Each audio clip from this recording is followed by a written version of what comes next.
of the war. On the Western Front, the Germans were preparing a new offensive. Its code name was Gericht, judgment. An offensive needs supplies. This was just one of 10 new railway lines that the Germans were edging forward, sleeper by sleeper, rail by rail, scalpels cutting into the heart of France. A few miles away to the west, 10 miles behind the French line, lay their objective, Verdun. Verdun was the great fortress whose name had for centuries not ceased to haunt Germanic imaginations. It was the great advanced citadel of France, the principal bastion of her eastern frontier, whose fall, resounding throughout Europe, would efface forever the victories of the Marne and the Isère. In 1914, before the Battle of the Marne, it had stood like a rock against German assault. Had it fallen, Paris, even the war, might have been lost. It was the hinge and pivot of the whole Allied line, jutting like a huge elbow into the German positions. On the map, Verdun's defenses looked formidable. Between the town and the front line, 10 miles to the north, were a ring of forts, some 20 large and 40 small ones. Strongest of them all, cornerstone of the whole system, was Doulon. Forts like these had been built to be impregnable. In fact, Verdun was one of the weakest points in the whole Allied line. In the previous summer, French general headquarters had begun to strip the forts of their guns. By now, January 1916, over 200 guns had been removed from the forts for mobile use elsewhere, together with a vast amount of ammunition. There is no evidence that the Germans knew how weak the forts were. Their decision to attack Verdun was taken for quite different reasons, and it was taken by one man, Generalleutnant Erich von Falkenhayn, chief of the German General Staff. In December 1915, he had written to the Kaiser, "The strain in France has about reached breaking point. A mass breakthrough, which is in any case beyond our means, is unnecessary. Within our reach, there are objectives, for the attention of which the French General Staff could be compelled to throw in every man they have. If they do so, the forces of France will bleed to death." Falkenhayn's directive to the staff of the German Fifth Army spoke only of an offensive in the direction of Verdun. There was no mention of capturing the city. But the Crown Prince William, the Kaiser's eldest son, who commanded the Fifth Army, had other ideas. The objective is to capture the fortress of Verdun by precipitate methods. It was this discrepancy in interpretation which was to cost Germany dear. 140,000 men were assembling for the attack.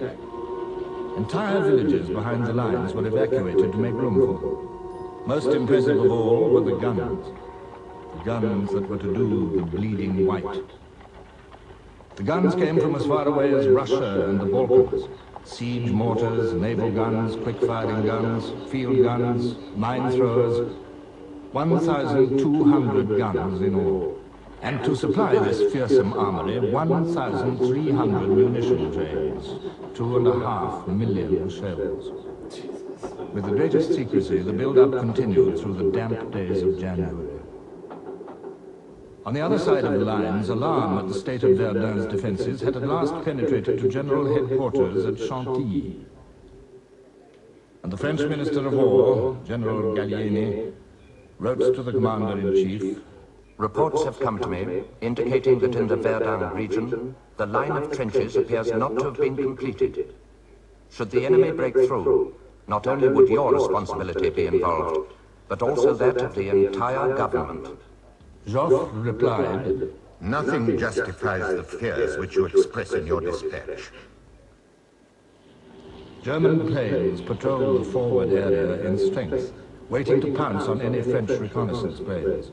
They had complete air superiority. They had assembled the greatest concentration of air power ever employed in war so far. 168 planes at Verdun, and a large number of observation balloons. Even Joffre became apprehensive. Our minister to Denmark telegraphed that a German offensive was being talked about. This was immediately confirmed by news from Switzerland of the concentration of 400,000 men in the region of Verdun. A regiment of engineers was immediately sent to Verdun to strengthen the defenses on the east bank. Time was running out. German deserters were crossing the lines in ever-increasing numbers with stories that all leave had been cancelled, that something terrible was about to happen. Men, and still more men, marching towards Verdun. They were old hands, these men. Old hands of 25 or 30. Many already wounded in action, toughened by 2 years of war. Westphalians from Münster, Düsseldorf, and the Ruhr. Men from Hesse, descendants of those who had fought as mercenaries against Napoleon and for him. Brandenburgers from Berlin, one of the elite units of the German army. 3 of the crack army corps of the German army, 72 battalions.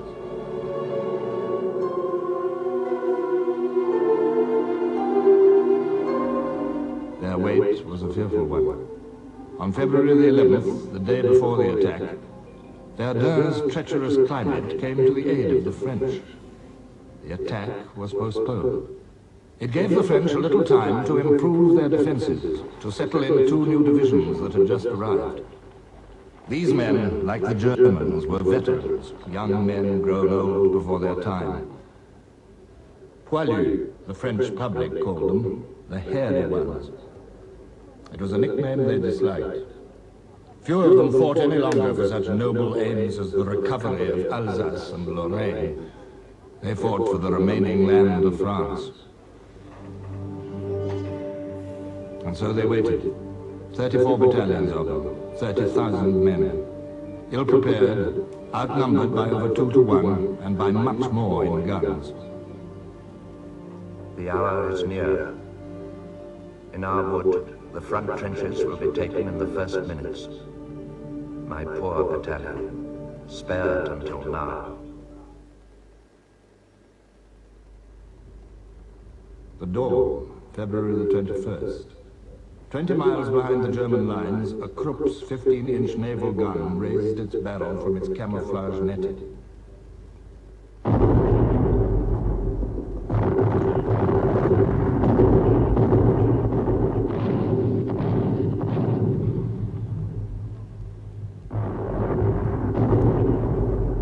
For 3 hours, the German heavy guns ranged on Verdun itself. At 7 in the morning, the bombardment switched to the French lines. 1 heavy battery to every 150 yards of trench, and to the roads leading up. Gun after gun joined in, 1,000 in all firing onto 6 miles of the French front. To the French, cowering in the woods of the East Bank, the air seemed solid with whirling fragments. The shells appear like great ghosts, axing the trunks, mangling the branches into hanging shreds.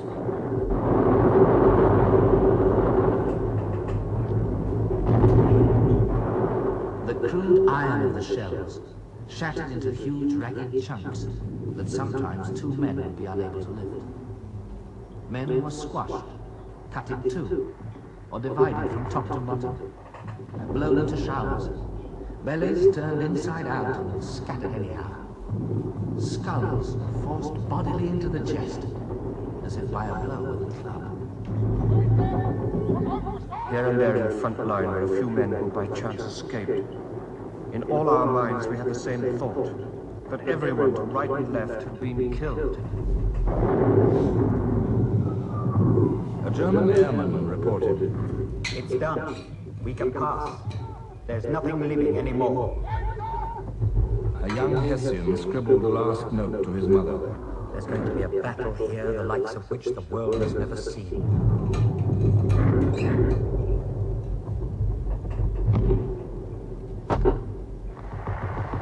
The Germans had 8 miles to go. Their fighting patrols slipped forward like a dentist's probe. And that's it, that.